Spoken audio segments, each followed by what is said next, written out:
There we are. All right, I just want to make sure that everything is going good.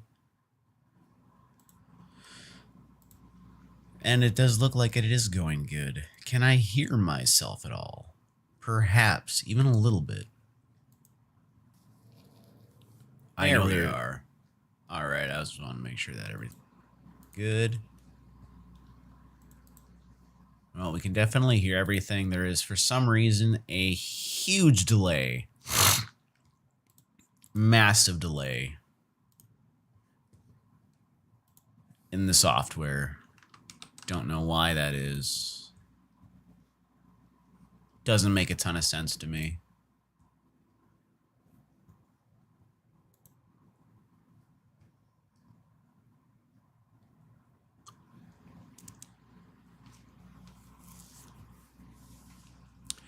So we are now live on YouTube. Why YouTube? Well, I don't know if anyone's noticed, but Twitch has been kind of jumping headfirst down a trash bin that's on fire, going down a cliff.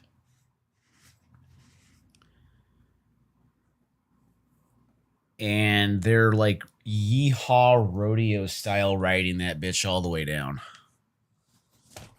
Now, why they're going through such business suicide, I don't really know. Like, I don't understand what their business strategy is with this. Like, hey, let's go make a decision that both screws our ad revenue supporters and our customers. They're like our actual people that try to broadcast for us. Let's screw both of those people. That'll definitely work for us. Huh? How? What? Like, that's not how any of that shit works. How is Fish just gonna deuce on the platform and then, like, expect people to think that it's good?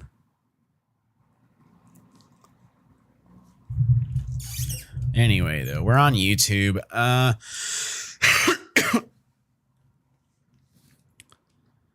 It's been a while since I was live on YouTube.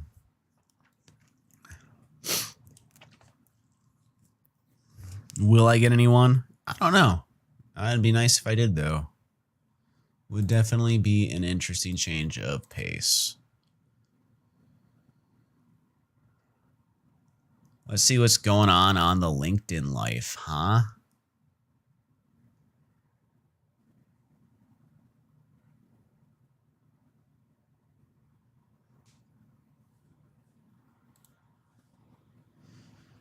Management is slow to change. If your management is slow to change, it's probably a bad business.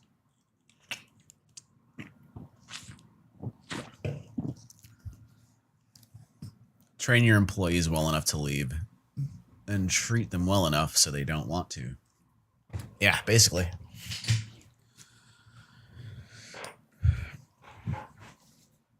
If you have people that are well educated, your business will go far. If you have people that are well paid, you will go far. If you have both of those things, you are a good business.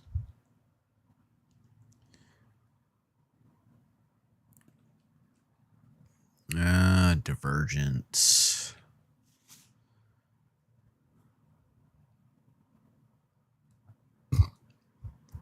Divergence, a lot of medical IT stuff there. I definitely recommend, if you're in the field, to look them up. Not the worst company out there.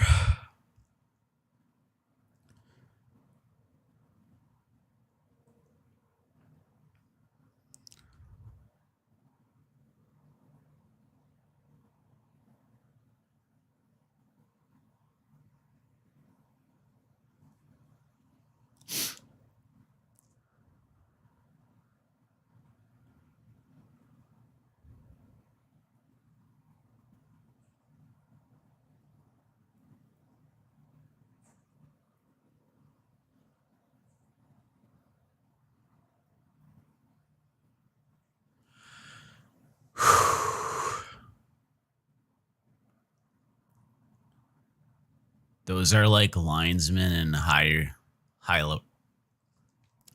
line workers.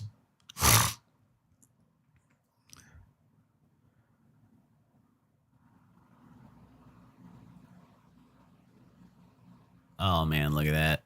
When you know your job that well.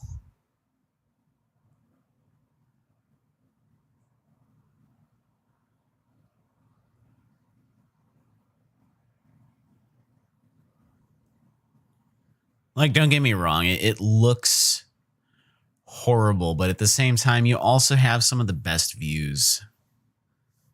You just get to sit up there and do your job, wrap the wire, take your break, just do your job. It's a very repetitive job. It's a very long job. But you know what? Oh, Jesus, that was loud as hell. I apologize. I do not mean to blast people with stuff. Let's see what we got going on outside of that. Not a lot going on.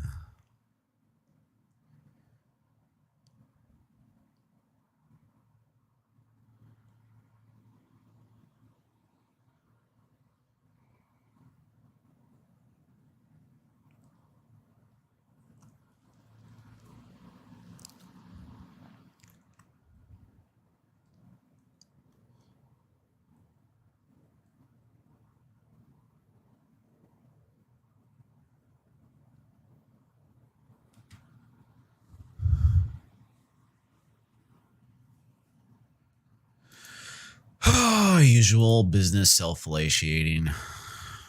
Lovely. Let's see what else is going on. So there is just like tons of stuff on actual YouTube to watch that I love to watch. For some reason, like despite me being a 38-year-old man, I love this fucking rom-com stuff. All this mangas. Manhwas, just like little recaps going over romantic stuff.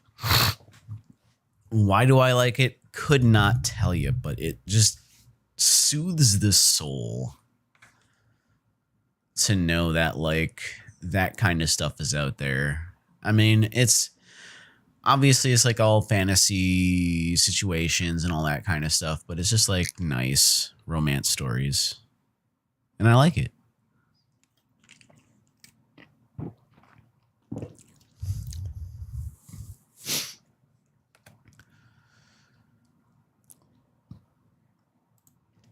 All right. You know, I didn't actually look at you this. Can buy 100 hertz gaming monitor.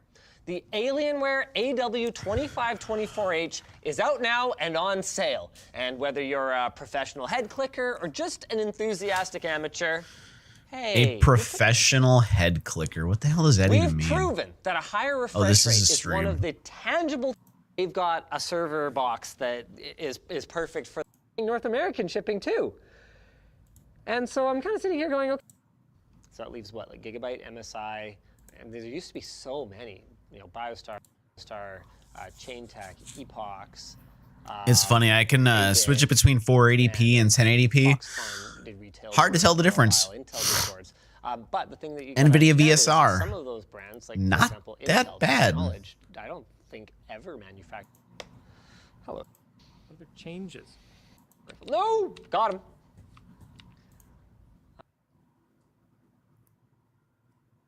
But like at that point, like 500 frames a second, like I don't even know what that's like. Cause like I don't even know if I've seen anything above 144.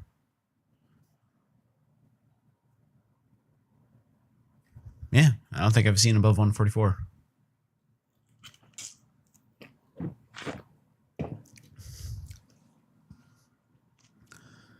I don't know how smooth that is. It would be fun to find out. Your PC is stealing space from you. What? Computer storage feels like a ripoff, considering you never get quite as much space as it says on the box. Right. Part of the reason for this is something called over-provisioning. But we're not going to talk about that today. Not because we're mean, but because we already did a video on it. But what we are going to talk about today is another sneaky way that your own drives, the ones in your computer right now, steal space from you. If you bring up the properties box for any random file on Windows, you'll see a stat called size on disk, and odds are that it'll be larger than the field that says size. This means basically what it shows. Most files take up more space than they really need to occupy. But why? The answer has to do with how your computer's file system stores data. If you're using Windows, its NTFS file system organizes all of its data into 4 kilobyte clusters by default. Aside from making your drive delightfully crunchy, discrete clusters like these serve the important purpose of making it simpler for your system to keep track of where everything is. In other words, having consistent cluster size reduces the overhead of your file system. The downside of this is what we call slack space. In this case, if a file isn't an exact multiple of 4 kilobytes in size, you're going to have some wasted space, or slack. You can see this very easily with small Microsoft Word documents, many of which take up 16 kilobytes on your disk, even though the real size might be a few kilobytes less. A few kilobytes of wasted space here and there might not seem like that big a deal, but given how many small files are on the typical SSD, it really starts to add up. Not to mention that many of these small files are system files that Windows needs to run, so it's not like you can just get rid of them. But the good news here is that slack space is unlikely to have a massive effect on your drive unless you are really hurting for those last few megabytes. And that 4 kilobytes is a relatively small cluster size compared to other file systems, such as one commonly found on USB flash drives. But with flash drives being smaller than the typical SSD, why the heck do they have bigger cluster sizes and more wasted space? We'll tell you right after our sponsor. Hi, it's me, Anthony. We'll tell you more right after we thank PNY for featuring electrifying epic ARGB lighting D and your gaming setup 4070 Ti GPU using the link below. Although flash drives can use a variety of file systems, really any file system, exFAT is popular among modern devices, despite it having a name that makes it sound more like the next trendy diet. Unlike NTFS, exFAT has clusters of between 32 and 128 kilobytes. Although you might immediately think that that would result in more slack space, and you would be right, there are some real benefits to arranging the files this way. Like other file systems, exFAT has to keep track of which clusters are free and which are used. And this information also takes up space on the drive, so fewer, larger clusters means a smaller cluster record. As far as the concern about more slack space, it's less of a space hog if you only have a relatively small number of large files, which is exactly what many kinds of flash drives are used for, such as the SD cards and cameras that store high-resolution images. exFAT also differs from NTFS in that it doesn't keep a journal. Basically, that's a log of changes that helps the file system recover in the event of a crash. Journaling takes up precious space, so exFAT doesn't bother with it. Instead, exFAT uses large clusters, so that if there's some kind of unexpected failure, such as yanking the drive out of the USB port while it's busy, chances are a smaller number of clusters overall will be affected. I guess the moral of today's story is that no, the computer storage industry isn't out to rip you off in the way that you think it is. Though I still wouldn't blow $40 on an SSD water block.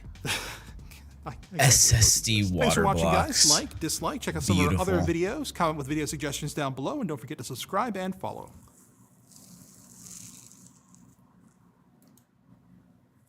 Gotta cool my SSD with water.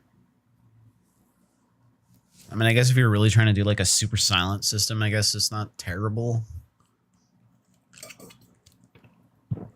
Needed? Absolutely not. Does look cool though.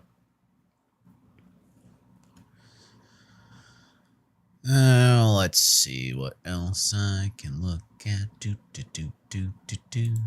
Back in the day, defragmenting a hard drive was Computers 101. It was something that even lots of non-tech people knew was a good idea, because if you didn't, your computer would take forever to find all the different pieces of the file that you wanted I remember this. all around your drive. I remember really defragmenting. Violate your parole again.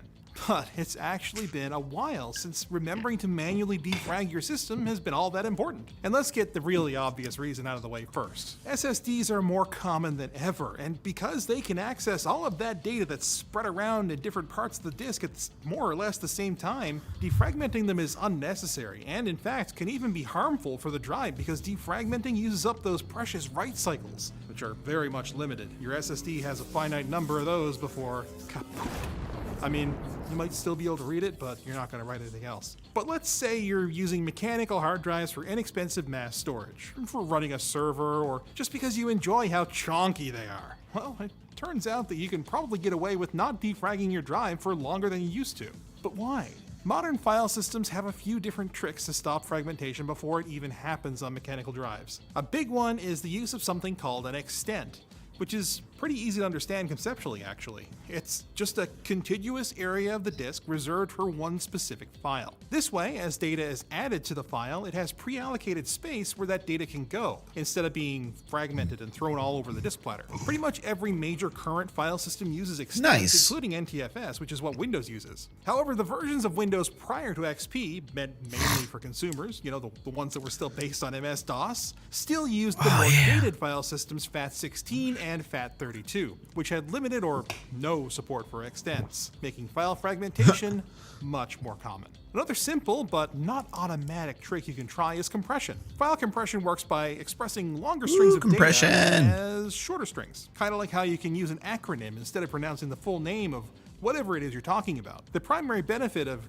compression is to save disk space, but it can also reduce fragmentation because the gaps it leaves for new files are larger, meaning that they're less likely to be fragmented at all. Newer versions of Windows make it easy to compress an entire drive with just one click, but be warned that depending on what kind of data you have on your drive and how fast or slow the rest of your computer is, your results can vary significantly, since compressing and then decompressing files when you open them back up puts some load on your CPU. And if you have lots of large files, compressing can actually make fragmentation worse, making compression more of a try-it-and-see kind of solution. But there are a couple of more interesting techniques that you can benefit from, especially if you're a Mac or Linux user. We'll tell you about those right after we thank Ridge for sponsoring this video. Simple yet elegant. I think one of the easiest things that people can do is just offload their files to a cloud service. Like, honestly, cloud or Microsoft... for crying out loud, Microsoft Office 365, OneDrive. That whole system can do your desktop documents, pictures, back it all up at the same time. Pretty useful. Up to 12 cards and still has room for cache with and depending on how you set your phone up, band. It's low. And depending on how you have your phone set up, you can have that working with it too. And like, I have an iPhone. iPhone and Windows don't talk together. They actually can, though. All the pictures I take do duplicate over to my OneDrive. So I essentially do have 2 copies of my pictures. I always have a pictures in my Apple account, and I also have a cassette in my Microsoft account. So it's like essentially I get 2 pictures with every picture I take. And it's a good thing, because then if I ever were to lose the device, like at most I might lose a picture or 2 at the most, but not everything. Low profile means that the Ridge wallet will fit in most pockets and bag compartments with no need to worry about durability or theft, because the Ridge wallet is made with premium RFID blocking materials. They even offer a lifetime warranty, holding the data that's going to be written on the drive in memory before it's transferred to the disk. And while it's being held either in the hard drive's cache itself or in system RAM, the file system works to reserve those contiguous blocks of storage. And the data isn't actually written until that outside memory either fills up or the operating system is ready to write it. This has the effect of keeping files less fragmented and is a hallmark of file systems like APFS, which is used by Apple, as well as ext4, common among Linux users. But speaking of Apple, they were kind of famous for making claims that macOS hard drives somehow didn't need to be defragmented. And this was because of a feature called transparent defragmentation in HFS+, where files below a certain size would be defragmented automatically when you open them up. Although this would obviously take a little time, it would speed things up the next time you needed the file. And of course make things less painful if you went a long time since your manual defrag, which they actually made kind of difficult to do. Of course, none of this is to say that you shouldn't be manually defragmenting your mechanical drives every now and again, or, doing it on schedule. But these days, it's just not as big of a deal if you forget. I wish I could say the same about filing my taxes. Oh, it is tax season, isn't it? Thanks for watching, guys. Like, dislike, check out some of our other videos. Oh, yeah, good old tax season. Because the government knows how much money you made, but they also want you to write on paper how much you made because in case you mess that up, then they can fine you and they can make money off you. Just in case you accidentally mess that up. Mom, look. It's you, Mommy, and me, and Cake Rabbit. Don't draw cute Cake things. Rabbit. You're supposed to be a man. Don't draw cute things. You're supposed to be a man. What? What are you talking about? What? Mom? What the fuck? Be more manly. Be more manly, like your father who passed What away. the fuck? My father died when I was 1 year old, and my mother hated me because I liked cute things. To avoid offending Your mother hated you because you liked cute things? her, I stayed away from all the cute things when I was at home. Oh man, this is... When I was in junior high school, my mom walked out on me. Damn, the mom even walked out? Shit. I'm an 18-year-old high school student called Haruto Sakurano. Sakurano. I've had a traumatic past, and I spend a lot of time thinking about... Is my phone going off? It might actually... No? Okay. I'm back. I think. Hello? Wait. Stream. Stream. There we go. Okay, I'm back. Never mind, we're good. We're good! about it. I live with relatives from my father's side of the family. A picture book drawing contest. I want to enter... Don't draw cute things. You're supposed to be a man. My mother is gone, but I still can't get her out of my head. Huh? It's a Cake Rabbit. I didn't know there was a recycling store here. I was thinking as I walked when I suddenly realized that I was walking home on a different path than usual. A Cake Rabbit? I walked into the recycling store, fascinated by the Cake Rabbit. There was a whole section near the entrance dedicated to Sweets Rabbits. Wow, there's even a rice cake rabbit and a pudding rabbit. Cake Rabbit is still the cutest. You've got a good eye. I can't believe you've been looking in the Sweets Rabbit section. I miss watching them. Are you gonna buy one? Aww. What's wrong? Earthquake! Watch out! Yeah! Whoa, that was scary. Whoa, whoa, whoa! Are you okay, boy? We're Aww. lucky the shaking stopped quickly. Things are about to fall on us from above. It's one of those stories where, like, the woman is, like, the bigger person. And faster if I picked you up and ran away. I'm not a boy. I'm a high school student. You can put me down now. Thank you so much. I've been training with all the muscle training equipment I bought from here. Muscles solve every problem. Now you can go and buy the Sweets Rabbit we were talking about earlier. No, it's not right. That's strange. You were extremely happy about finding them just now. Don't you want one? Isn't it more strange for a guy to want a cute stuffed animal? I don't understand what you're No. saying. Why can't a guy like stuffed animals? Yeah, why Liking not? that doesn't depend on your gender, does it? There are guys who like Yes. sweets and girls who like meat. I love Yes. to drink. I'll go get it for you. What? Here, hug him. Whoa! He's cute. You're so cute. What? What you doing to me? I'm stroking your head. Whatcha? Like, I don't know. There's like some kind of a weird like culture thing cute. here with the whatcha. You're so cute. What? Whatcha? What you doing to me? Whatcha? Like that phrase just there is like just by itself is interesting phonetically. Whatcha? Because there's so many different ways you can say this. What you doing to me? Nani? I'm stroking your head. Why? Because you're cute. I'm a high school student. Shut up! Actually, I want to hug you. What? Oh damn. I'm holding back by just stroking your head. What? Oh, you're so cute. I've picked up such an amazing thing. I want to make you a not for sale item.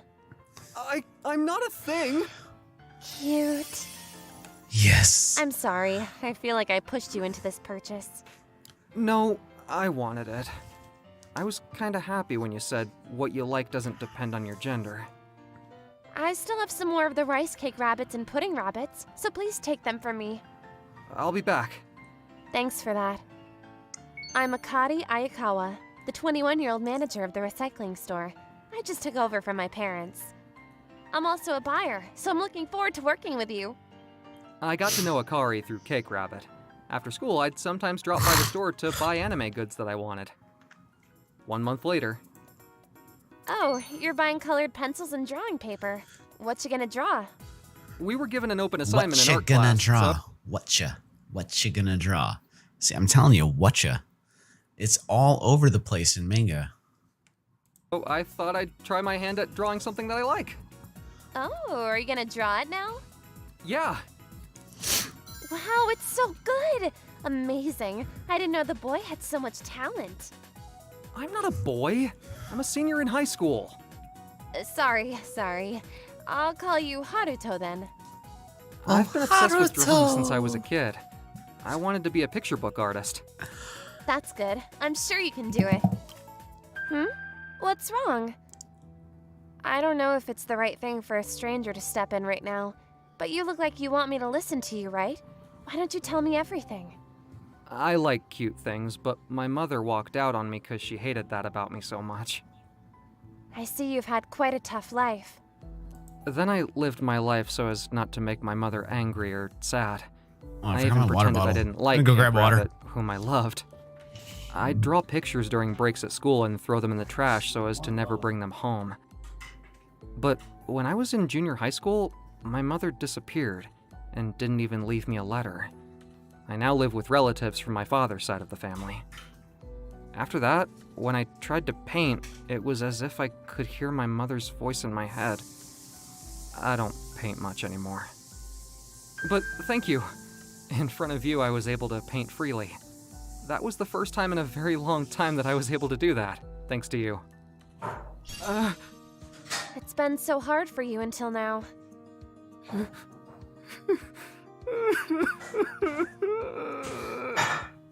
Cry. Let it all out. I mean, I'll cry too. We'll cry together. I feel a little better now, actually. You're welcome. I was a kid that my mother didn't want. The things in the store were thrown away, but at least they're here to be useful to someone else one day. In comparison, I'm nothing. You've gone so negative, Haruto. Don't just give up. Okay, And have you forgotten what I said to you when we first met? what was it? You're my not-for-sale item. You're lucky you were abandoned because you ended up getting picked up by me. It exploded. She encouraged me. Hold on. Give me my headset back. No. There we go. Okay. Cry. Let it all out. I mean, I'll cry too. We'll cry together.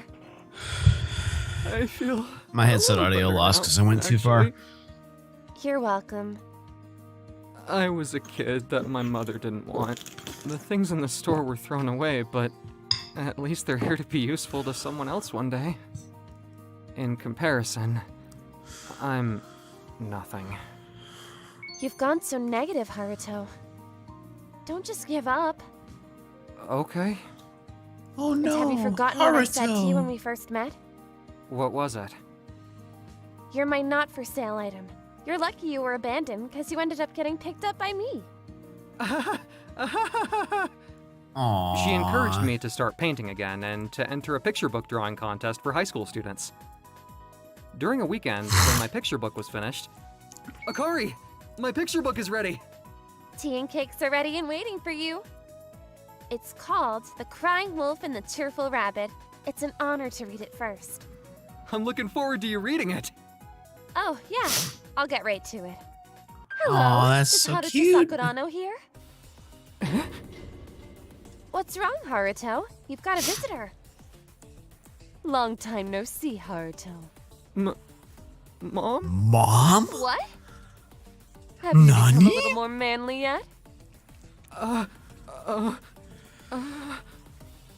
Why are you so frightened? Shouldn't this be an emotional parent-child reunion? I went to where you live now, but you weren't there. So I came to this dumpster of a store to find you. What's with your attitude? Did you just call my store a dump? Ooh. It is a dump. I hate recycling stores. I don't understand why people pay money to buy things that have been thrown away. This is a store that society doesn't need. We don't pick up trash and sell it. We buy it from people and sell it to others. I get it now. You're even more of a menace to society than I was. Haruto must have had a difficult childhood with you. What the hell? Come here.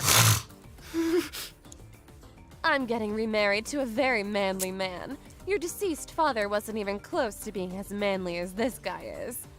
Wow. What the hell? And do you know what? He said that if he finds out I have a son, he'll move in with me. Isn't that manly? So now I have no choice but to let you live with me. You'll do as I say, won't you? What the fuck is any of this? What? What is the storyline? No, none of this storyline makes any sense at all. None of it.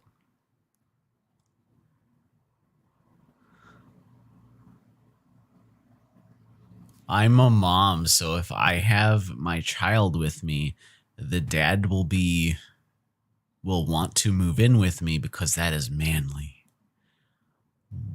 What?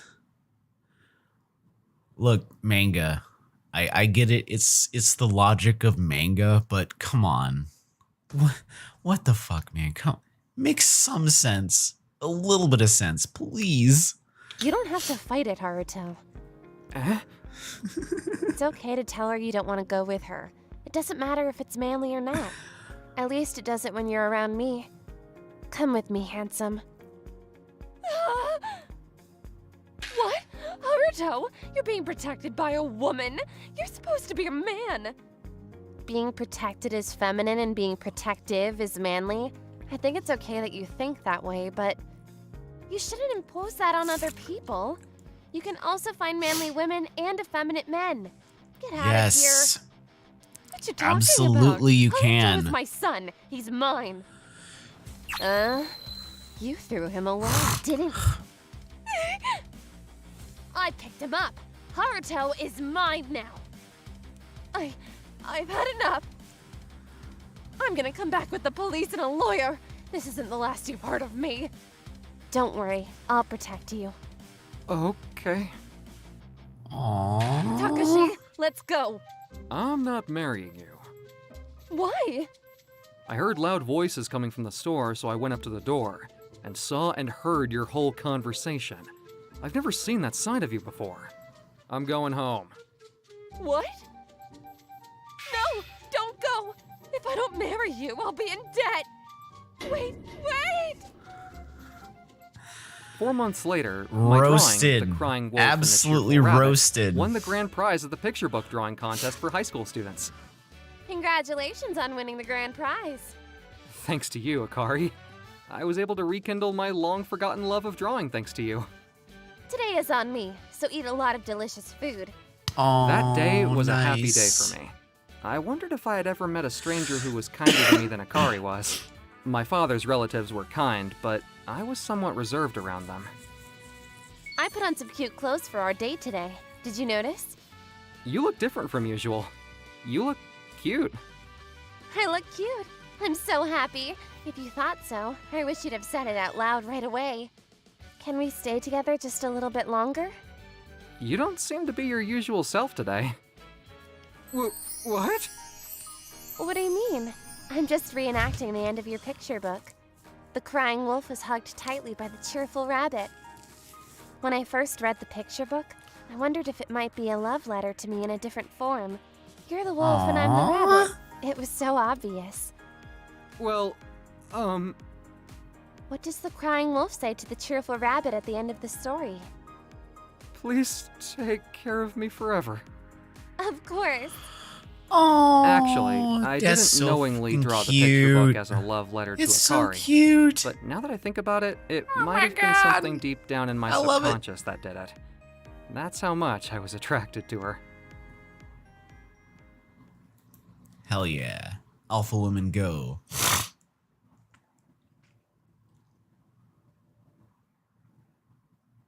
AI VTubers. These things are just crazy. I'll give you an explanation, okay? There's this girl, her name is Neurosama, okay? And she is an AI that is made by Vidal, all right? And basically what she does is she reads chat and just kind of is like a learning AI. And so basically she'll just like read anything out and then respond. And then Vidal has to like watch her. It's a chatbot. It's literally a chatbot and it's the best fucking thing in the entire world. And I love it so much. Monka W, what's this one? Oh wait, hold on, wait, let me unmute. What is currently happening in Ohio right now? There is currently a school shooting taking place in Ohio in the US. My condolences to those affected by this. Jesus Christ! Wow. Holy shit.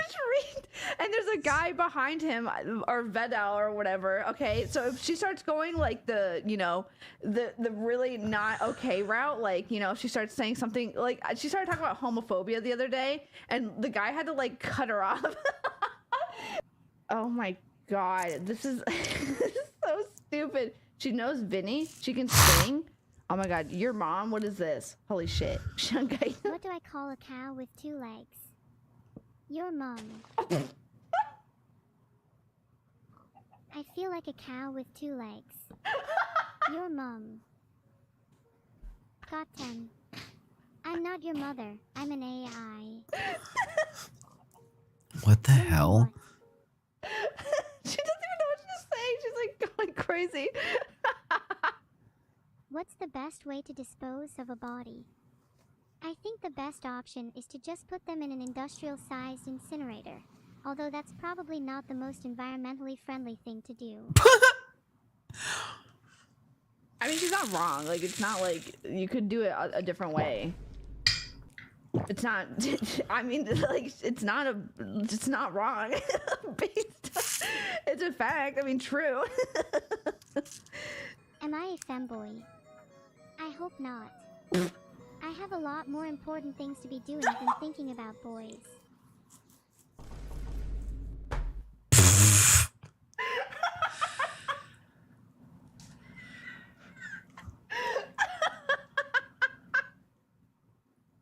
It is pretty funny. You femboy? I hope not. Oh my god. Oh. Holy shit. That was close. Oh my god, wait, is this a cutoff? Is this where he like cuts her off? I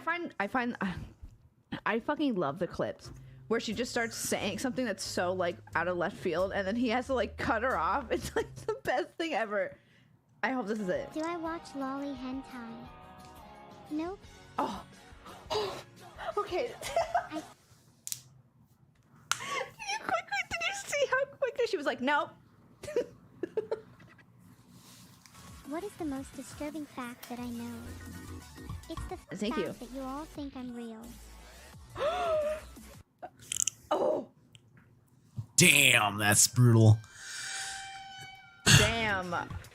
Okay. Holy shit. She knows. Okay, thanks for the Twitch Prime. Holy shit. My god. I can't. Am I a homophobe? I try my best not to be one, Okay, but it's good. really hard. What?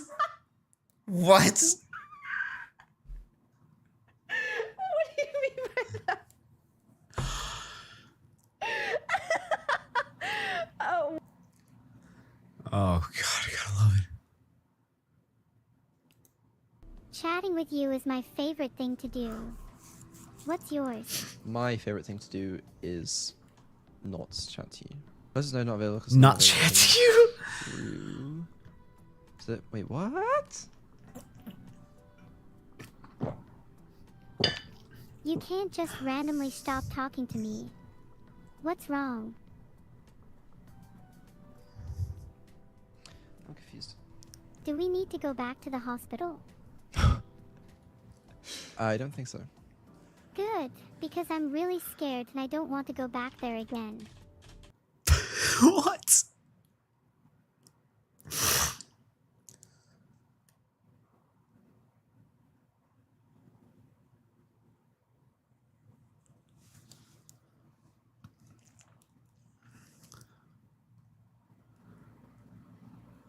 Oh, let's see if there's any IT stuff out there that is cool.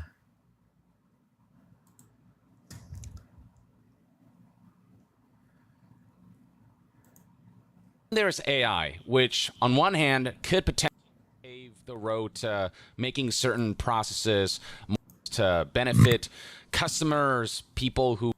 I'm a fan of new technology. If that technology can genuinely be utilized to benefit customers, people who use a certain platform or service, to make employees' lives easier and to make development cycles better, as long as there isn't a compromise to those disciplines and professions, or to better art like video games.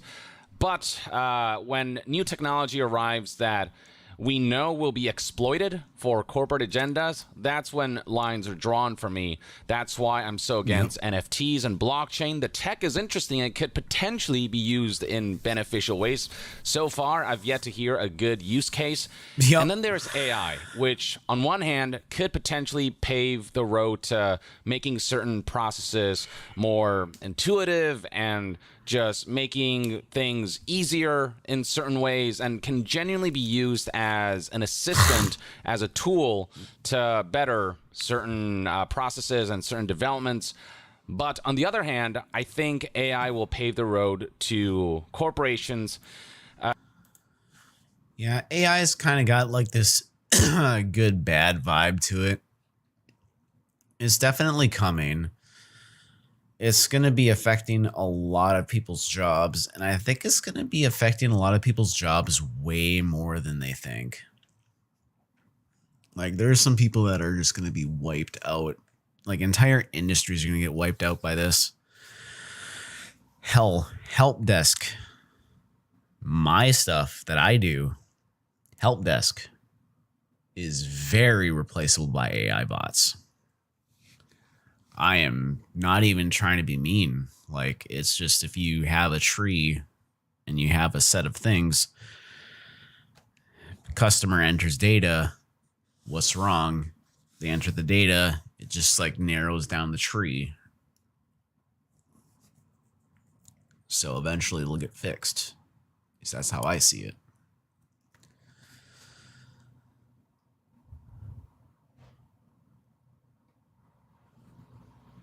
Oh, so what to look at next? What to look at next? I don't know.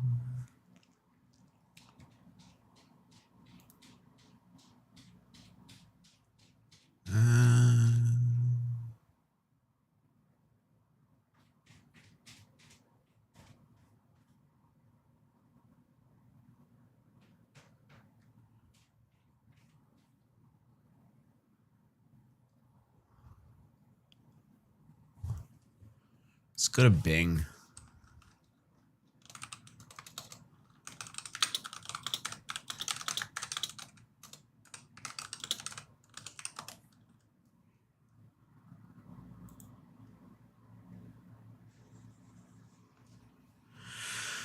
Okay, so well, I was looking more for IT news, but yeah, okay. Some more stuff with Trump and Stormy Daniels. No one cares. Just all the usual stuff. Man, like CNN, you're garbage. I just want good tech news. To ban CBDCs. It just...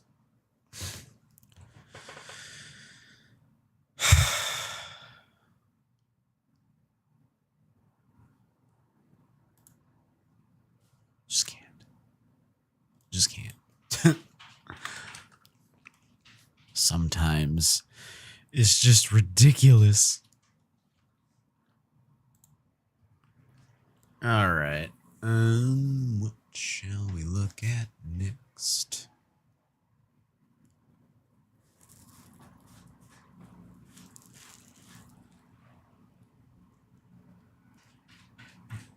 Why?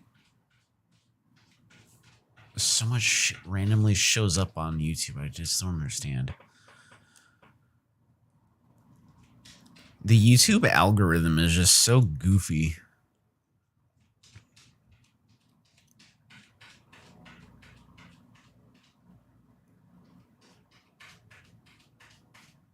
Idiot plays Portal 2. Nah, I have not played Portal 2 yet. No, actually, Portal 2 is really good. I like that.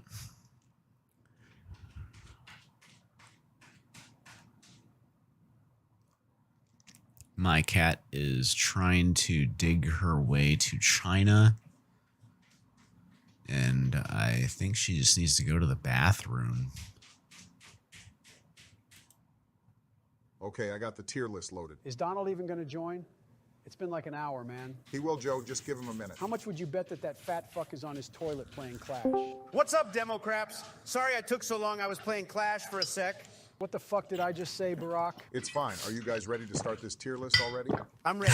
Yeah, let's do it. Okay, great. Let's go from the latest game to the oldest game. So first is Fallout 76. Oh my God, just put it in F tier already so we can move on. Wait one goddamn second, Sleepy Joe. You can't tell me you seriously like this fucking game. It's one pile of of the worst shit. games Bethesda has ever made. Oh, yes, I can. Fallout 76's atmosphere and environment really make the game beautiful and enjoyable. I gotta side with Joe here, Donald. 76 is pretty ass, not gonna lie. You are fucking illiterate. 76 added so much awesome lore to the Fallout franchise. Like what, dipshit? Well, fuck. Exactly. Seriously, I can count this game's amount of players with my fingers. Same with the amount of people who voted for you. Go to hell. What about the introduction to Fallout Worlds? That was a really pogger addition to the game. It was only pogger if you were stupid enough to buy Fallout first, which is obviously a cash grab from Todd Howard and the shitbrains at Bethesda. Suck my balls, Joe. The price was well worth the gameplay. Plus, the Ranger suit is absolutely baller. Man, I just love listening to like the voices of the presidents shit talk each other. I just genuinely enjoy it for some reason. I just kind of want them like that should be how we like get our presidents. We should like have them in a room and they'll just have a Smash tournament. That'd be a terrible way to get a president.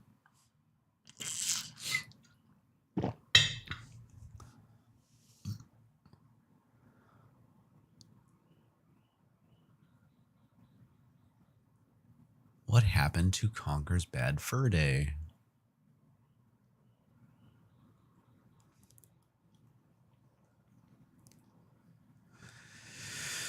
Oh, videos on my channel are being AI upscaled. Yes, because I have NVIDIA graphics card 30 series.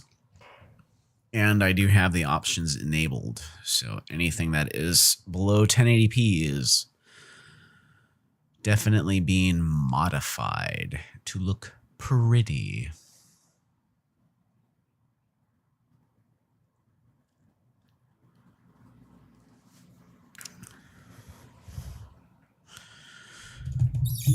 What is right to repair?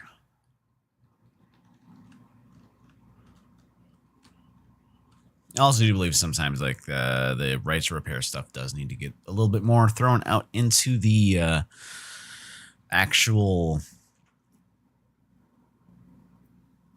ethos.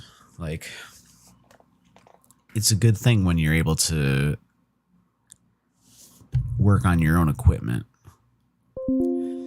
Say if hey, my memory module's just broken or acting up, I can remove the memory module, put a new one in. Now, let's say we have a different system, like Apple's environment. Your memory module starts acting up. Well, you got to replace the whole device.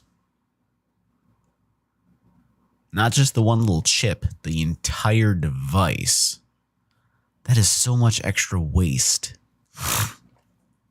It's just like, there's so much extra on it. And like, with the limited resources we have in the world and the planet, it's like, why are we doing this? We can do better than this. Why are we doing this? Why?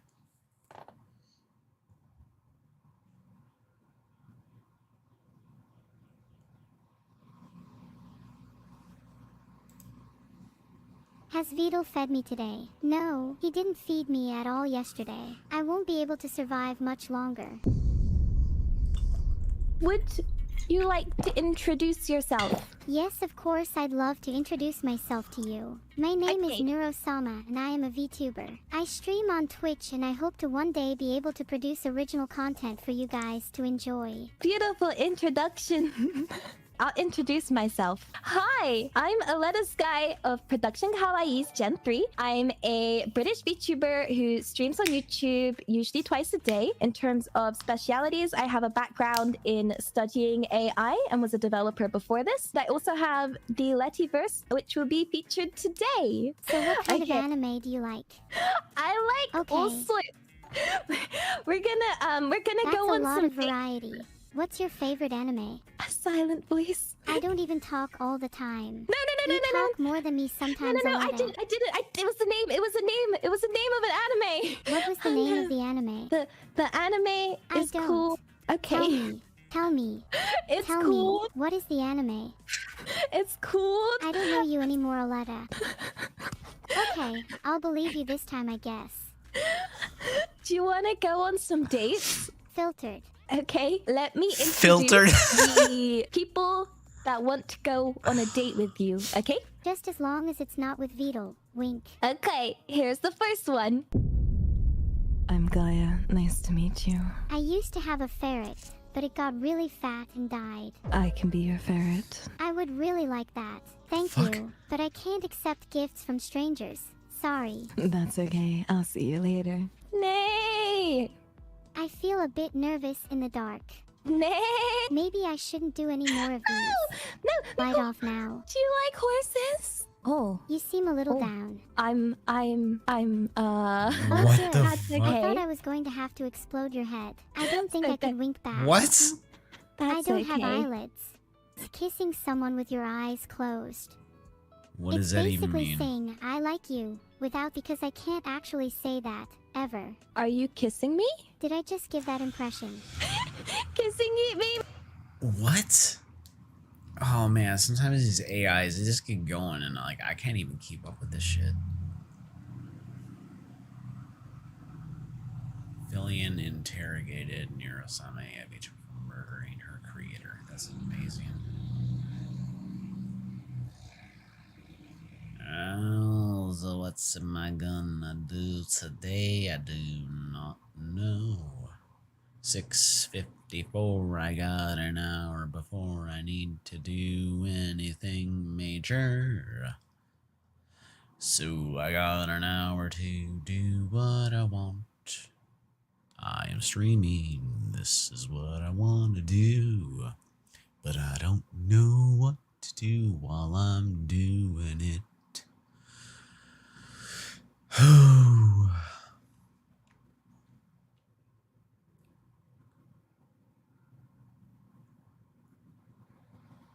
Okay, I just want to watch like some cute mangas. Messiah, can you please buy this bag for me? Yeah. Yes, I have no choice. Which one is it? Whenever we are dating, she always begged me to buy things for her. And at this time, the price of the bag was, as usual, a price that was slightly on the high end for a normal office worker like me. But it is for my cute girlfriend. It's for my cute girlfriend, yeah! We'll buy it for you. Me and my girlfriend, Seki Sakagawa, met about 3 years ago. It was when I joined this company. We joined the company at the same time, so we went drinking a lot together. My mother repeatedly told me, go make a girlfriend or two. And above all, the fact that Wait, did you go make a girlfriend or two? Your mother said what? Go make a girlfriend or two.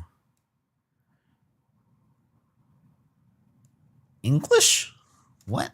Look, and believe me, I'm not the person to be talking about grammar because I write like a fucking potato falling down a goddamn stairwell. But repeatedly told me, go make a girlfriend or two. And above all, the fact that my little brother, Masaki himself, has met someone good and has urged me to make a choice. At that time, from her end, Let's date. I received such an offer, so there was no reason for me to reject. Even so, I was surprised. I never thought my little brother, who couldn't say the first word of a girl when he was born, that little brother, who's in his first year of high school, would beat me. He's always a guy with a strong sense of justice.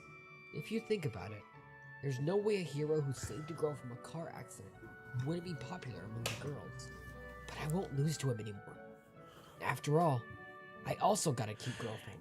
Bareback. Like this, the sweet life with my girlfriend continues. And I got a call from the director. Jojo, the work I entrust you from now on is a result of me having faith in your ability. I'm glad you think so. I want you to go on a business trip overseas to Russia, starting next month for 6 months. It's a business trip mainly for training. Can I count on you?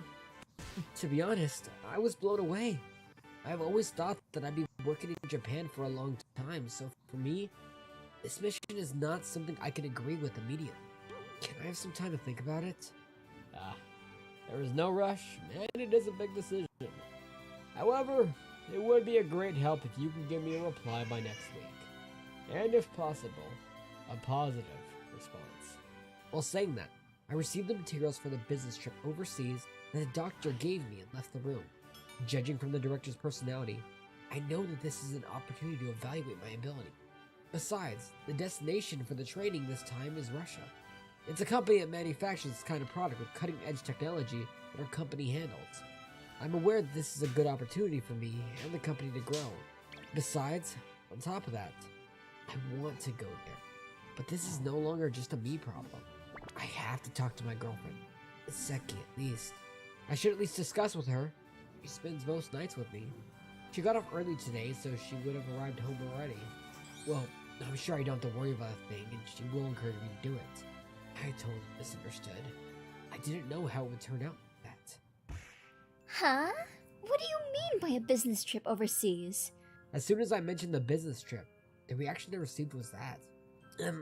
It's an important job entrusted me by the director, you know? You should know how important it is since you also come from the same company. Besides, when I come back...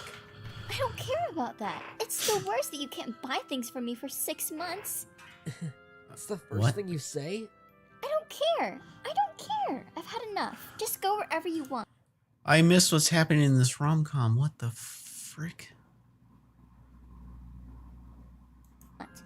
Saying that, Seki left the house.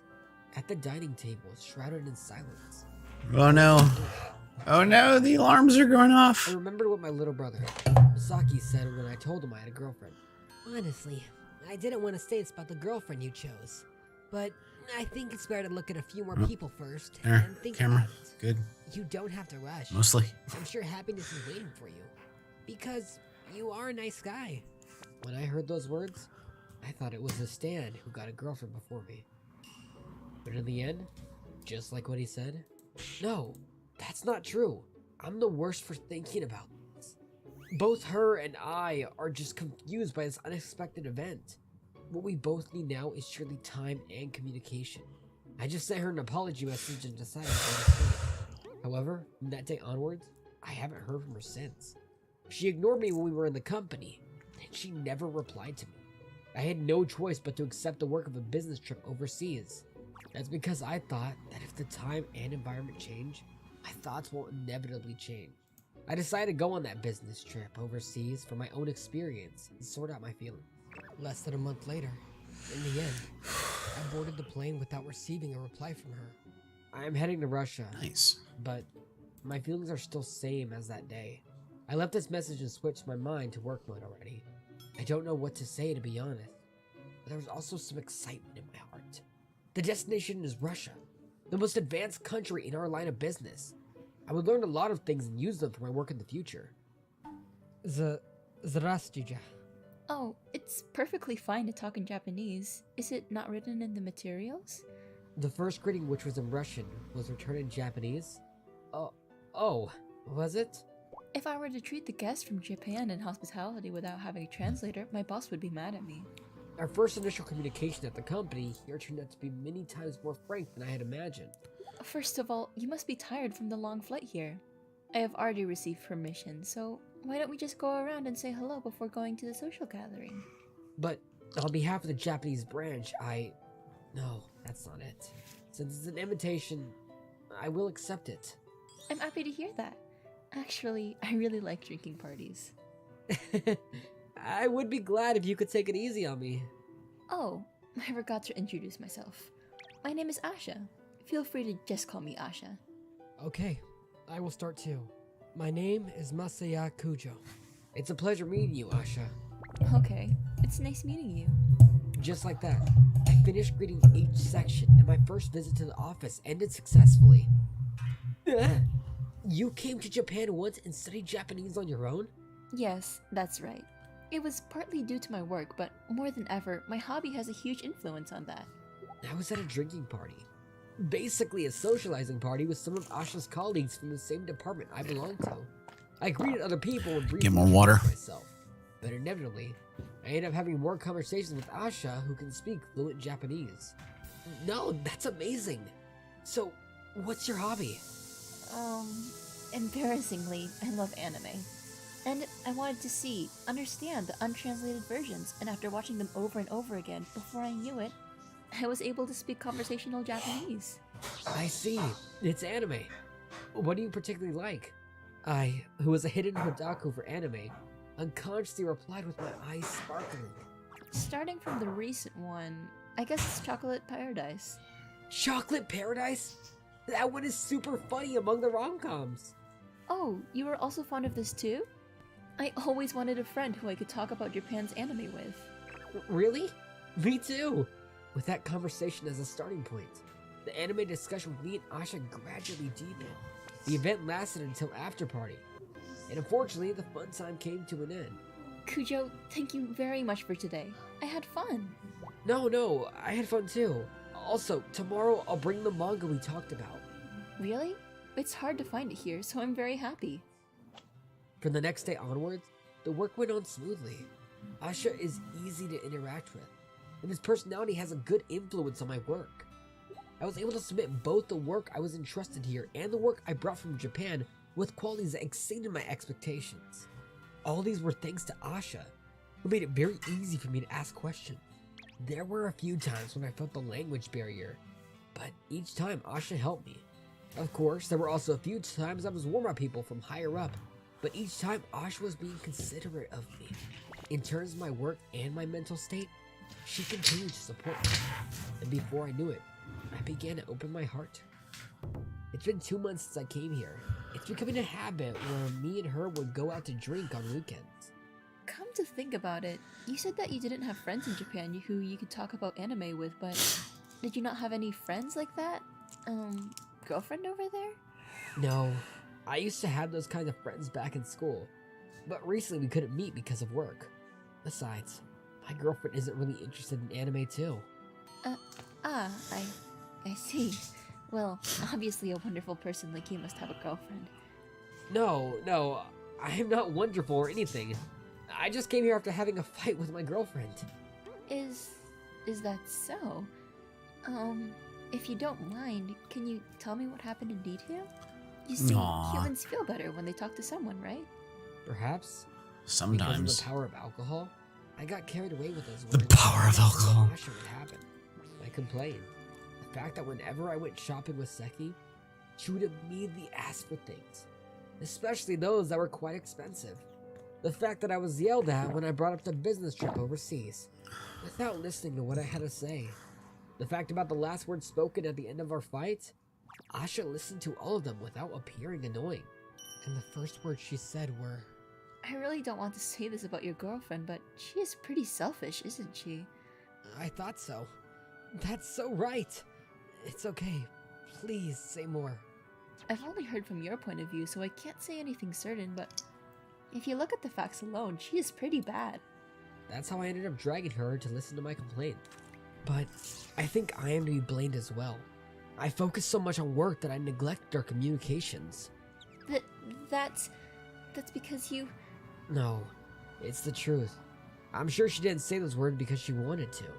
She has some hard times too. Your girlfriend is a lucky person. Yeah? I mean, Yeah? it's true, right? Nani? Because she has a boyfriend who cares about her. No, it's not like that. Well, that's why I want your girlfriend who is taking advantage of your kindness to reconsider, though. Aw. I see. I envy your girlfriend. Huh?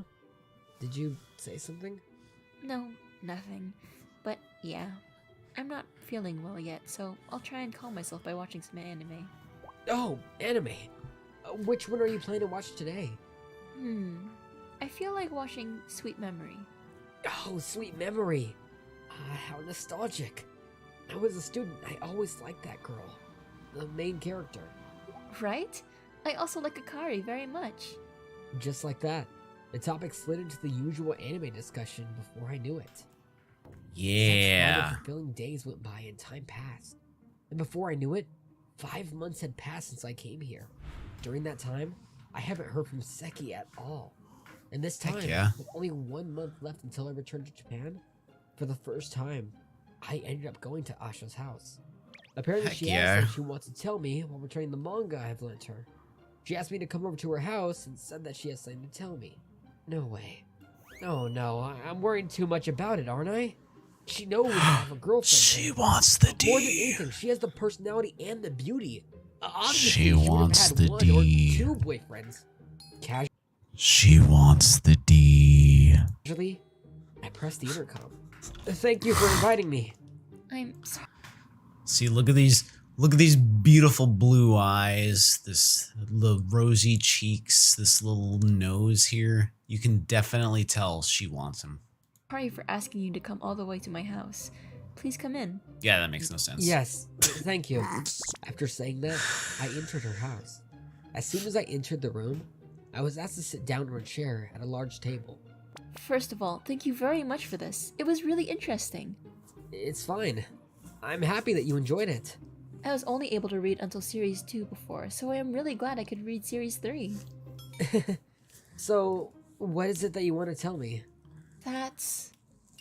Last month went by without a hitch, and I was on the plane home. I finished greeting Asha and the others.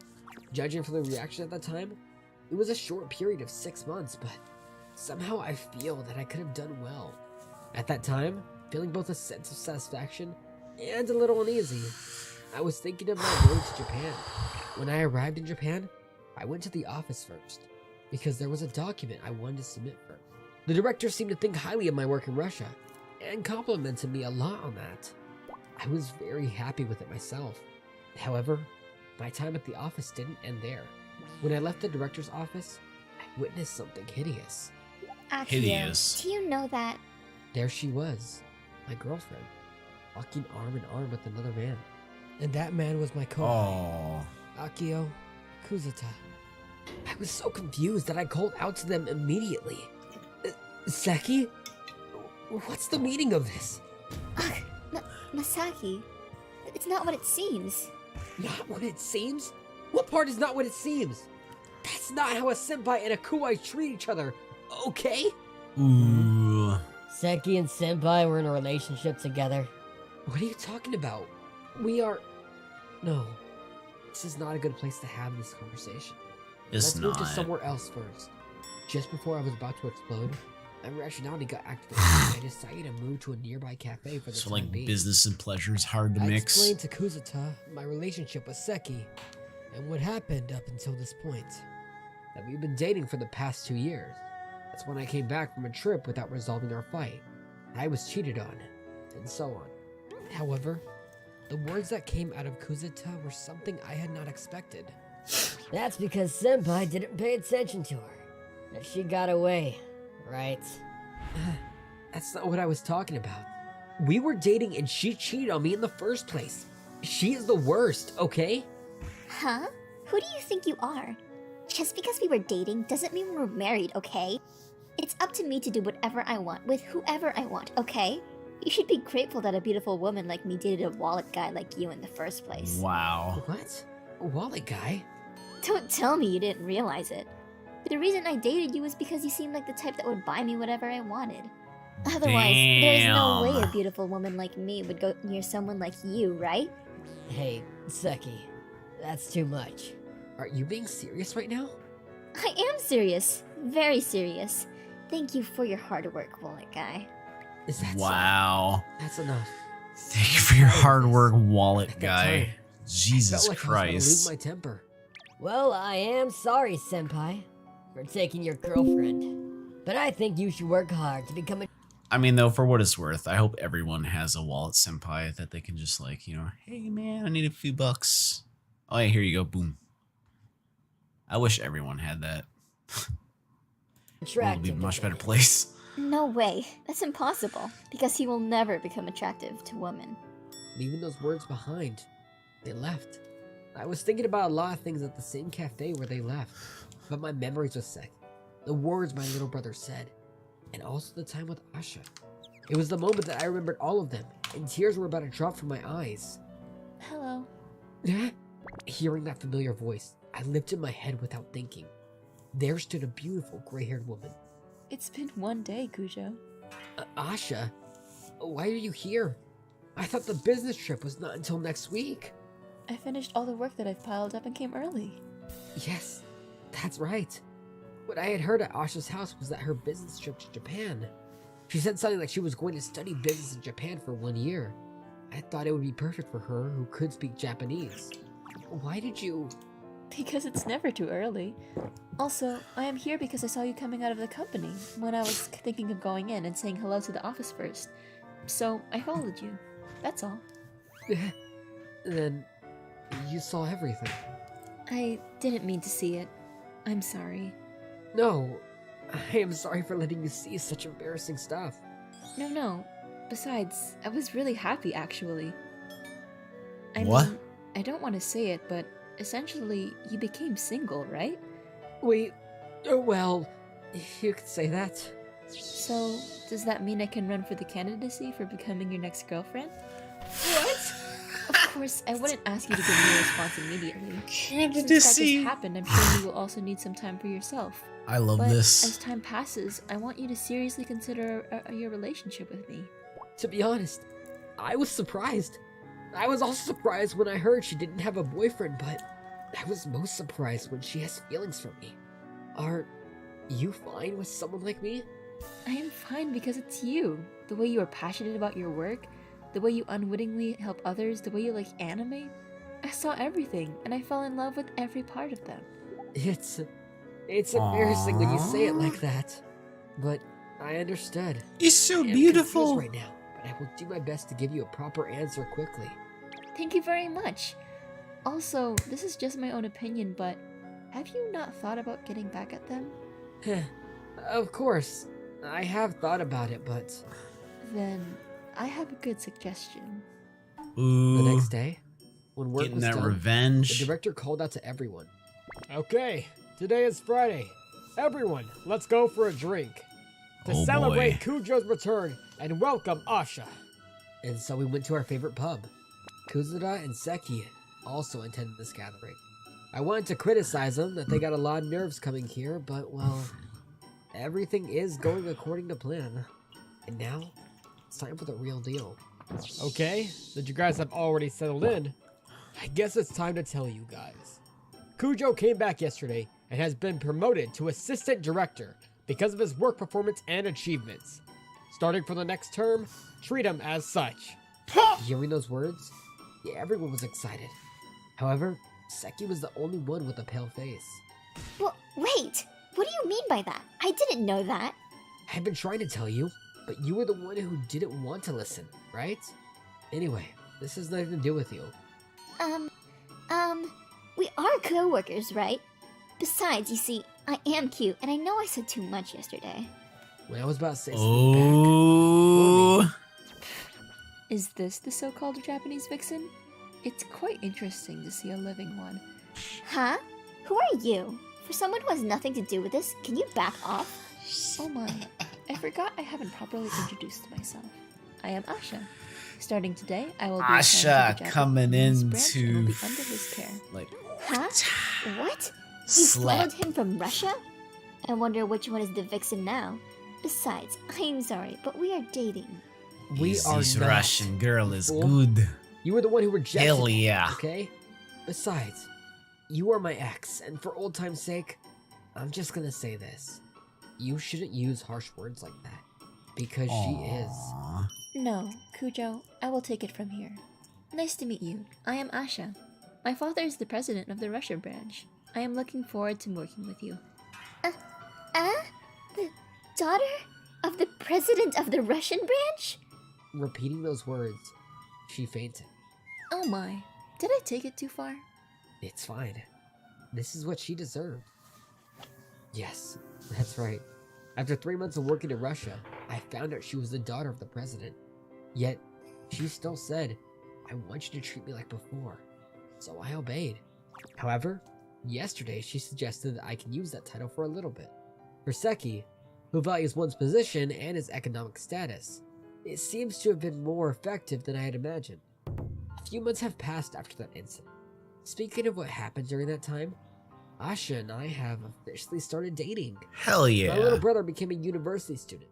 Hell yeah. Also, after they discovered Kuzuta's gambling addiction, both him and Seki, who was his joint guarantor, ended up going to hell together and getting laid off. I guess. They We ended up spent a going few to months hell like together? nothing happened. What? We've gotten closer to a point where we started living together. Speaking of something that's bothering me, I think it's that she doesn't ask for anything too much. I was thinking of something extravagant for her birthday and our anniversary. At that time, my mom called and gave me the opportunity to go back to my parents' house. Yay. I decided to go back together with Asha and introduce her to my parents. This is my girlfriend, Asha. She is Russian, but she can speak Japanese, so there's no need to worry. You can just call me Asha. It's a pleasure meeting you. Okay, nice meeting you too. I am too. Please, take care of Masaki. My father and mother kindly welcomed my new girlfriend.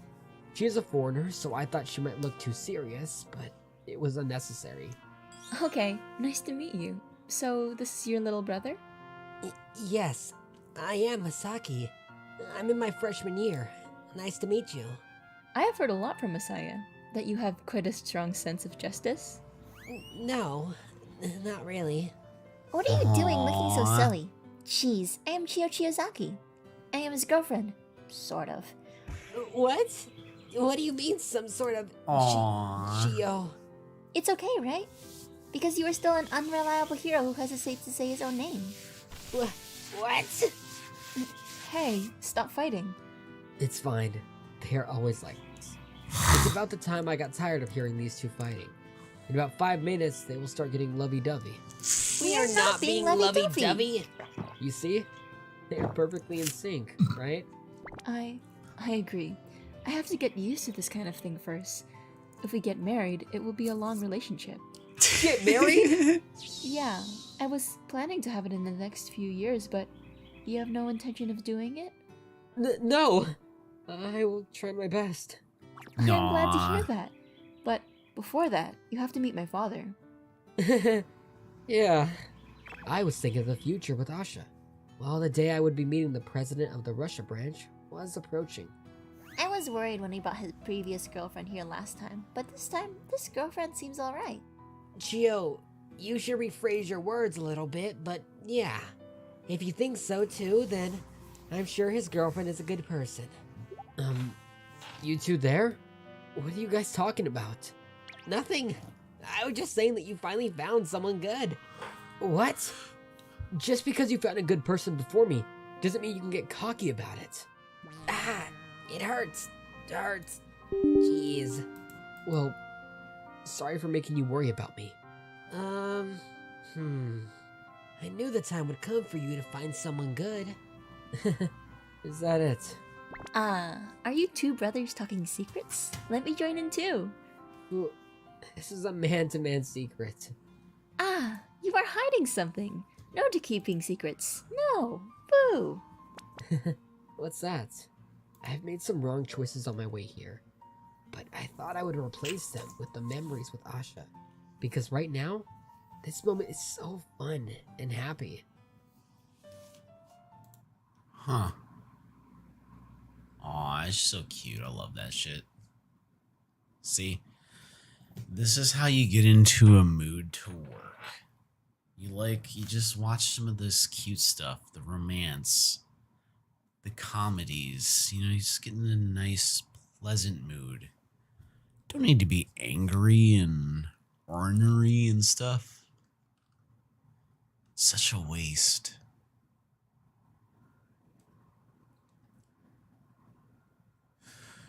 Although now that we are done with that, I do need to go to the bathroom, and I do want to put something on. I just don't know what.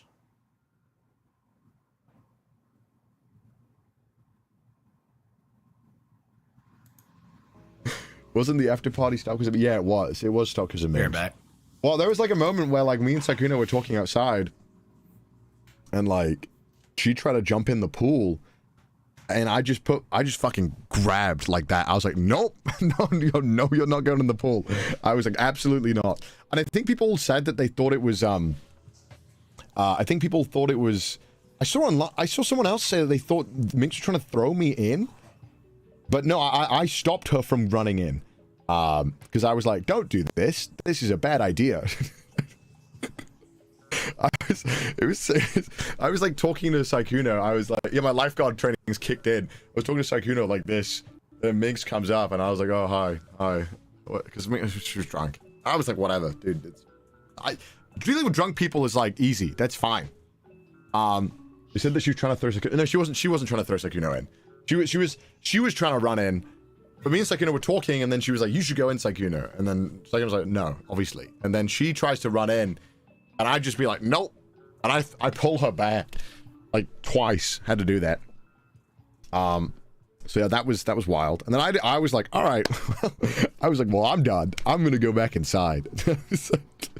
and then the party just got shut down. I know everyone's talking about the drama, but that's all I have to say. That was literally all. I was just like, all right. Don't do this. Yeah. So that was that. Other than that, I'm not involved. Chat. I don't want to get involved. I was just doing my part to. I try to not make it a scene, because I thought no, this is gonna be bad if she jumps in the pool. So yeah, that's what happened. Because I saw people like saying things, and people thought it was the other Connor, and I was like, no, all right, there you go. Poor Minx. I just wish she could get some help.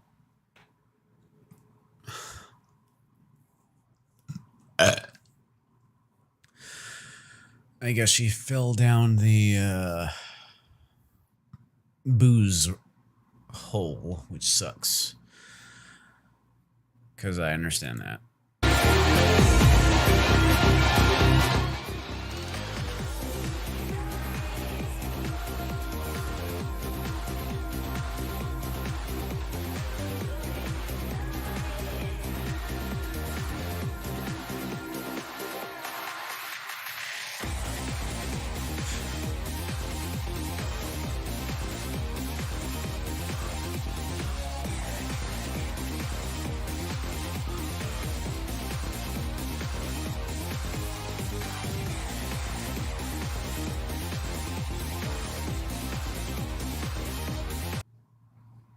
Okay.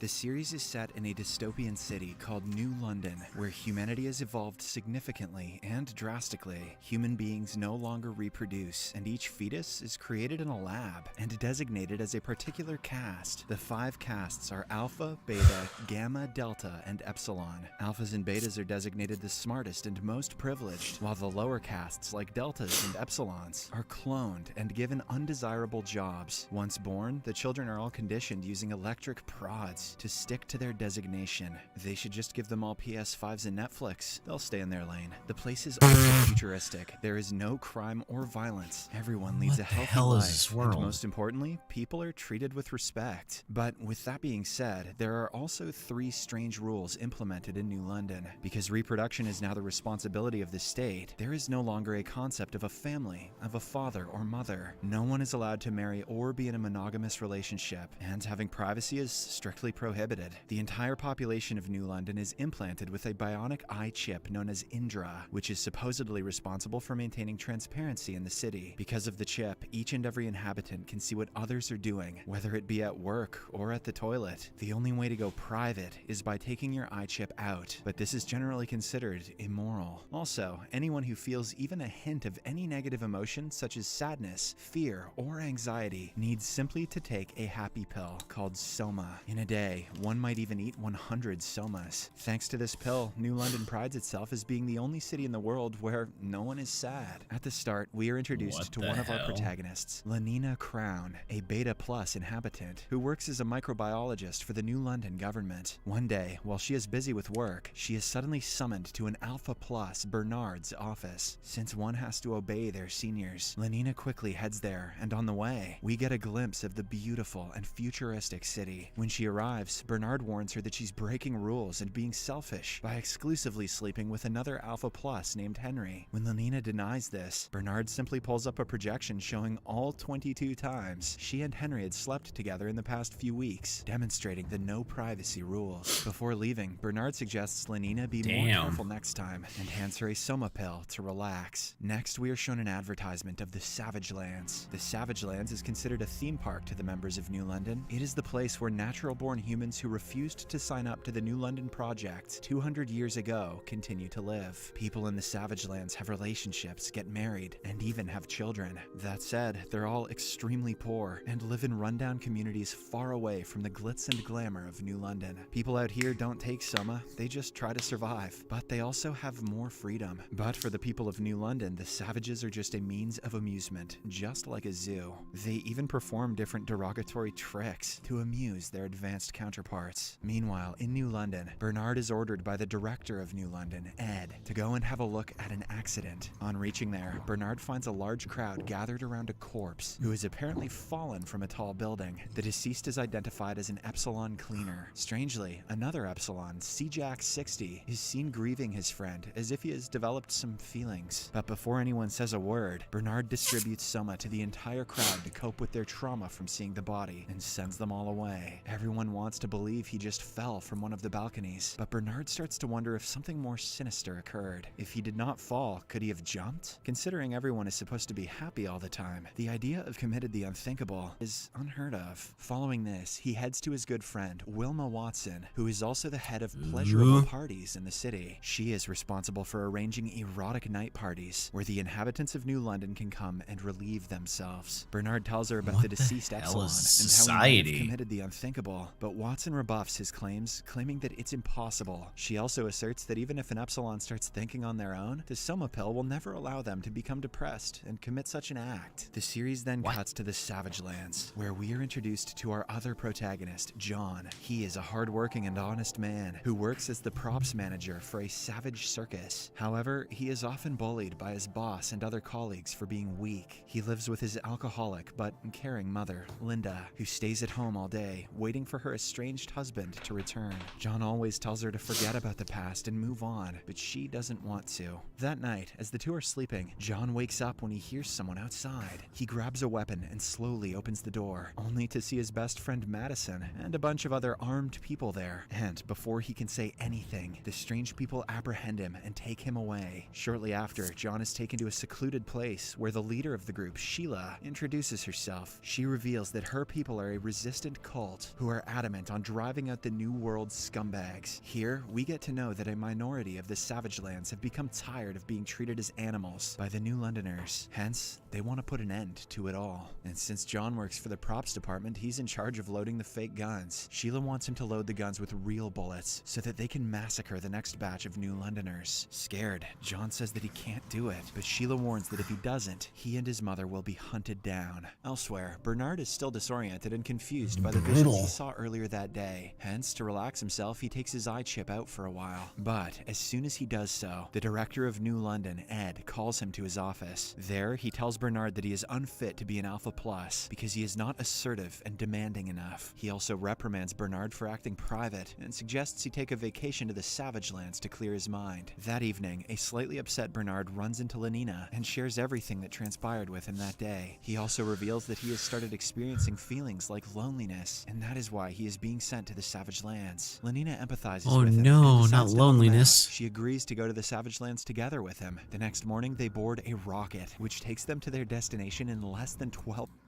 Take that, Bezos. When they reach their hotel, the receptionist briefs them about the different Take tours and that, attractions Bezos. that they can partake in Savage Lands. In particular, Lenina is taken aback by the strange customs here, like getting pregnant, driving vehicles, fighting with each other, and even taming animals. After this, they board a tour bus and spectate different savage events, which are incomprehensible in New London, like the push and pull at a department store, marriage, and faith in God. On the other hand, a reluctant John is forced to load the real bullets into the gun, fearing that the cult members will go after his mother. Even his best friend, Madison, starts ordering him around. A while later, the last show of the day, The House of Monogamy, commences, and all the New Londoners, including Bernard and Lenina, are seated in the audience. For a while, things go as usual, but when it's time for the prop gun to fire, a real bullet comes out and kills a person. The audience still thinks it's part of the show, so they watch in excitement, but soon, some cult members get up from their seats and start shooting at everyone. They kill many New Londoners, and seeing this, Lenina finally realizes that something is wrong. She quickly grabs Bernard and runs away from the place, while barely avoiding the gunshots. But unfortunately, just as they reach a bit further, she realizes that Bernard has been shot in the chest and that he is losing consciousness. Somehow, she drags him to a nearby residence and starts crying. And to make matters worse, the cult members arrive outside, looking for them. John spots them and gets ready to alert the other cult members, but when he sees the innocent couple, he surprisingly changes his mind and decides to help them. Shortly after, John brings the couple to his house, where his kind mother, Linda, tries her best to save Bernard. She takes the bullet out from his body and gets ready to stitch his wounds, but just then, John's friend Madison arrives outside. She has come looking for the final two New Londoners, because apparently, someone saw them fleeing in this direction. John quickly hides them in the attic and welcomes Madison inside. He promises her that he doesn't know about the New Londoners, but Madison is skeptical. She starts searching around the house, and suddenly, Bernard gains consciousness and starts wailing in pain. Enraged that she has been lied to, she points her gun at John, but fortunately, Linda stabs her from behind and kills her. Madison sucked anyway. After this, all four of them get in John's car and leave the house, while the cult members close in. Along the way, they notice that the bus in which the New Londoners arrive has been totally destroyed. Bernard, who has started feeling a bit better now, starts blaming the savages for everything, but Lenina inserts that they are alive because of them. Meanwhile, we learn that John's mother, Linda, was also an inhabitant of New London, and that she had come to the Savage Lands 3 decades back with her love interest. But after she became pregnant, she decided to stay in Savage Lands for her son, as it is illegal to have a child in New London. Her husband left with the promise of coming back. Holy cow, there is so much to this. Jesus. What else can we do? I don't know. I'm just like trying to find something to do.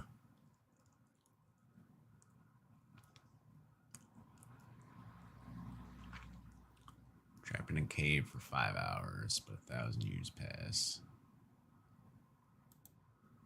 At the start of the movie, a group of kids venture into a forbidden cave to conduct research. 10 minutes later, they notice something horrifying, so one of the girls decides to get out and call for help. Surprisingly, when she reaches the top, she finds out that Earth has completely changed. There are massive rock formations, sandstorms are wreaking havoc everywhere, and even a spaceship is seen in the vicinity. This implies that somehow, over 1,000 years have passed outside the cave while they've been inside. The movie then flashes back to how it all started. Archaeology professor Hopper, along with his dog Boss, are searching nearby the isolated system of caves. They come across a van which apparently belonged to the 70s. It turns out Hopper is searching for a group of hippies that went missing decades ago, and the minivan belonged to them. They're probably out eating sandwiches and hunting ghosts. As the search continues, Boss starts barking as if he has sensed something and wants to go home immediately. However, disregarding his wishes, Hopper enters one of the caves and discovers a strange cowboy frozen in time time. The man appears to be from a different era, which is evident from his clothing and gun. Taken aback, Hopper gets back in his car and drives back home. There, he is greeted by his two students, Taylor and Jackie, who are excited to start their new exploration trip. But to their dismay, Hopper tells them that the plan has changed, so he will be going alone now. Shortly after, he gathers all the necessary items and gets back to the cave. There, he discovers a strange layer that separates the atmosphere between the outside world and the cave. Although skeptical, Hopper enters the lair, and as soon as he does so, the frozen man starts moving. In the next scene, it has been 2 days since the students heard from their professor, so they decide to look for him. But since they don't own a vehicle, Taylor is forced to ask for help from a girl named Kara, who has a massive crush on him. Kara immediately agrees to bring her dad's Jeep, but only if she and her little sister Vives are also allowed to join in. To make matters worse, the archaeology students are compelled to take another kid, Furby, with them. Furby? As he and Vives are apparently shooting for their school project. After a while, the group arrives at the spot and discovers the abandoned minivan from before. On checking, they learn that the hippies the professor was looking for are none other than his parents. They ventured into the system of caves some decades back in search of the Fountain of Youth, but never returned. Then they discover a worn-out rope that leads them to a different part of the cave. Jackie follows the rope through a slender tunnel and finds out that it has been cut off. She also notices that the cave goes very deep, and it is possibly where the professor has been lost. Taylor asserts that the rope is too old to belong to Professor Hopper, but he nonetheless decides to get down and inspect the cave. The girls also decide to join him, while Furby is ordered to keep watch, as he is too scared of the dark. Come on, Furby, grow a pair. While climbing down the massive cave, Kara comes across the same strange barrier and informs Taylor that the temperature is different on either side of it. Despite this, they carry on with their descent until they finally reach the base of the cave. Following this, the movie cuts back to 2 days ago, when Professor Hopper has just entered the barrier. As he is slowly making his way through the cave, suddenly, he hears a scream from inside, followed by a terrifying howl. Alarmed, Hopper starts running back and reaches the entrance, where he notices the sunlight flickering in a strange manner. When he finally gets outside, it's already nighttime, despite him having been in the cave for merely 2 minutes. He then hurries to his truck but finds that it has been covered by overgrown plants. In fact, the whole area, which was once a desert, has been covered by dense forest, implying that decades have passed since Hopper entered the mysterious cave. Shortly after, he comes across Kara's dilapidated Jeep and Taylor's backpack, so he decides to get back into the cave to look for them. Back in the present, the group explores the cave until they hear the same terrifying howl that Hopper heard earlier. Scared that something is lurking in the dark, they decide to abandon their mission and head home. Jackie goes first, and as she is climbing, the rope is suddenly cut, causing her to fall from a decent height. As a result, she fractures her leg, while Taylor, who is trying to save her, breaks his arm. Then, Taylor tries to check on the second rope, but surprisingly, it has been cut as well. With this, they deduce that Furby has been messing around with them. An angry Taylor tries calling him from the radio, but the boy doesn't reply. By this time, the group has started panicking, and as they are brainstorming ideas to get out of the cave, a loud thud is heard in the background. It appears as if something fell from above. Scared, Taylor again tries to make contact via the radio, and this time a muffled voice replies, "Help me." Taylor asks about the man's identity, and to everyone's horror, it turns out to be Furby. When I was a kid, Furbies scared the shit out of me too. Left with no options, the group decides to venture further into the tunnel until they come across a place where the sky is visible. Surprisingly, just like Hopper had witnessed earlier, the sun keeps flickering continuously, as if day is turning into night in the fraction of a second. But despite this, the genius Taylor believes that Furby is playing another prank on them with his flashlight. Oh, okay, Taylor, sure, buddy. However, to their horror, when they continue inspecting the place, they find Furby lying dead on the side. His neck has been broken, and some nasty marks are visible on his face. The sight devastates the group, and they start fearing that someone is after them. When Taylor finds Furby's cut-off rope, they become sure of it. Fortunately, the group finds the little boy's GoPro still in working condition, and decides to check what caused his demise. In the video, Furby is waiting for the group to return for days, but to no avail. He tries everything, calling them through the radio, screaming through every hole in the cave, and even throwing rocks for a hint, but never gets any response. When he gets bored, he wanders through the nearby area and comes across the hippies' minivan from the 70s, which has a journal inside of it. The journal mentions that the mysterious cave contains a fountain of youth, which can miraculously heal people, or even bring the dead back to life. And this is the reason why Hopper's parents went into the cave, as his mom was suffering from a rare form of cancer. A few more days pass by, and Furby has exhausted all his food and water supply. Assuming that his friends are dead, he decides to leave the place, but for that, he needs the Jeep keys from Taylor. Hence, he decides to climb down into the cave and retrieve them himself. But when he crosses the mysterious barrier, he notices the sky changing rapidly. Before he can make sense of the phenomenon, the rope snaps automatically, resulting in a deadly fall. This is the thud the group heard earlier. Once inside the cave, the radio starts working, so an injured Furby tries calling out for help. But unfortunately, this only draws the attention of some man-eaters, who arrive there and kill him mercilessly. The footage leaves the group in a state of shock, confusion, and sadness. They're perplexed as to how Furby spent days outside, while it has only been 30 minutes for them inside the cave. Now the group is desperate to get out of the place. Since Kara is the only one who is fit and not injured, she is tasked with free climbing her way out of the massive cave. Before leaving, Taylor hands her a beacon so that she can alert the authorities as soon as she gets a signal. After a bit of a struggle, Kara finally gets out of the cave, but what she notices leaves her dumbfounded. The area, which was once covered with dense green forest, has turned into an uninhabitable barren land, with sandstorms brewing in the distance. The oxygen supply is also very low, because of which Kara keeps on coughing. Scared, she climbs up to a rock and tries to get a signal on the beacon. As expected, Kara does not get any signal, but she notices a strange spaceship-like object floating in the distance, indicating that the time has moved on by several millennia. When she gets back into the cave, Taylor and the others are upset that she didn't even try. It turns out that while Kara was outside for a whole 30 minutes, only a few seconds have passed for the group inside the cave. Enraged that her efforts are not being appreciated, Kara shows her camera, which verifies her claim that she did in fact go outside. In the video, the strange deserted world and the massive sandstorms are all visible. Finally, Taylor deduces that, for some reason, the time inside the cave is slowed down, and every time the sun flickers, it means that one day has passed. Finally, about time these noobs figured that out. He adds that this is the reason why the ropes were being cut off, as the friction over the years made them fragile. Oh, I hadn't figured that out. Hearing all this, Vives decides to rewatch Furby's footage once again, and when she does, she discovers something shocking. In one of the frames, the sky is changing its color, with the dark sky being the winter and the light one summer. This concludes that every second inside the cave is not a day outside, but in fact, an entire year. The revelation terrifies the group, and they become even more desperate to escape. Once Kara gains her energy back, she again attempts to get out of the cave, but just then, a futuristic-looking ladder is thrown in out of nowhere. Then, a giant alien-like figure starts climbing down, prompting everyone to back off. When the alien reaches the cave, suddenly, a barbaric man-eater attacks him. A fight ensues between the two, but the giant alien easily subdues and ties up the man-eater with a high-end electronic device. Then he starts going after the group, causing them to flee in terror. After a while, Taylor and the gang arrive at a mysterious place where a group of man-eaters are devouring their recent victim. It appears to be the same cowboy from the start of the movie. Unfortunately, the man-eaters notice the humans and begin chasing after them. In order to buy others time to flee, Taylor makes the ultimate sacrifice and fights the beasts alone. Sadly, he is of no match, and the man-eaters brutally finish him off. Once they leave the place to chase after the others, Kara sneaks inside and is devastated to see Taylor laying dead. As she weeps in despair, the giant alien approaches the two and drags Taylor to a small pool of water, which appears to be the Fountain of Youth. Lo and behold, he comes back to life, and the myth which was always laughed at by others turns out to be real. But before the group can rejoice, the man-eaters return and start attacking the giant. This time they outnumber him and even manage to take his helmet off, which leaves the giant gasping for air. Luckily, before he can be finished off, Kara and Taylor help him out and eventually trap the man-eaters with his equipment. After the altercation, the couple tries to help the giant up to his feet, but they fail. It appears as if the oxygen inside the Earth's atmosphere is poisonous for him, causing his internal organs to fail. At the same time, Vives and Jackie also arrive there and notice the devastation lying around. Before dying, the giant displays a news report about the group's disappearance from several millennia ago. He also shows them many other clips which indicate that the living conditions on Earth have become uninhabitable, so the humans have left for another planet. A special spaceship called the Ark is responsible for transporting the humans, and it is the same object that Kara had seen earlier. After providing all this information, the giant passes away. In the next scene, as Taylor searches the cave for more clues, he suddenly comes across Professor Hopper lying injured on the floor, but what he sees next shocks him to the core. In front of him are several other layers of time, which move at even slower rates. In the first layer, Hopper's parents are frozen, while in deeper layers, several prehistoric men are fighting one another to seize the Fountain of Youth. Hopper then explains that the whole system of caves is designed to keep humans out and other organisms from using the Fountain of Youth. Taylor tries to escort him back to safety, but Hopper insists on staying there. Shortly after, Taylor returns back to his group and puts the dead Furby into the Fountain of Youth. Jackie also heals her injured leg there, but just as they are about to leave, the barbarians again barbarians surround them. With nowhere to go, the group decides to use the high-tech ladder from the alien. Kara goes first, but when she reaches the top, she finds out that the entrance has been filled with water. Suddenly, a creature yanks her up, much to the horror of the remaining group. Now, Taylor and the others are in a perilous situation. If they go up, the creatures will kill them, but if they back down, the barbarians will eat them. A few seconds later, a fully transformed Kara returns to the cave and pulls everyone with a high-tech rope. A while later, she also pulls Furby, Professor Hopper, and his parents. It turns out that the creatures that pulled Kara earlier are actually human beings that evolved with the change of time. And despite Kara having been gone for mere seconds in the cave, she in fact lived several years outside. In the final scene, the group is brought to the Ark, which is on its course to look for a new planet to live in. The Ark is being controlled by evolved creatures who speak a completely different language. The movie ends as the spaceship blasts into space, leaving the blue planet behind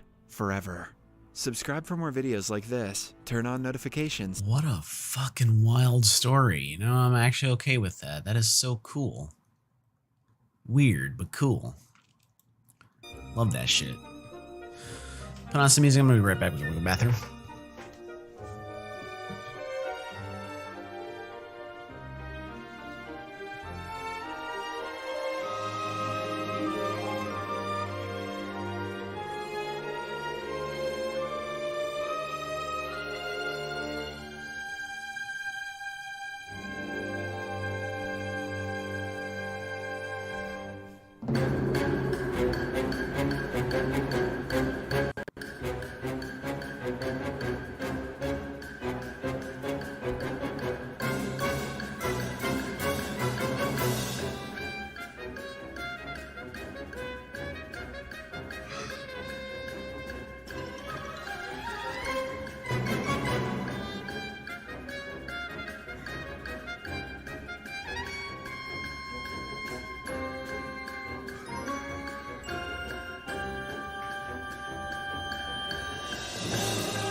All right, let's see here.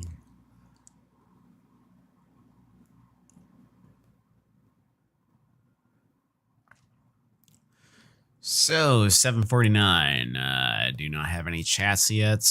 I do not have anyone saying hi. So I'm probably gonna cut it for now. If anyone is around, hello, hi, welcome.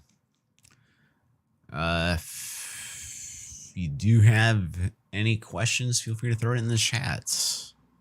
I would love to do some IT stuff.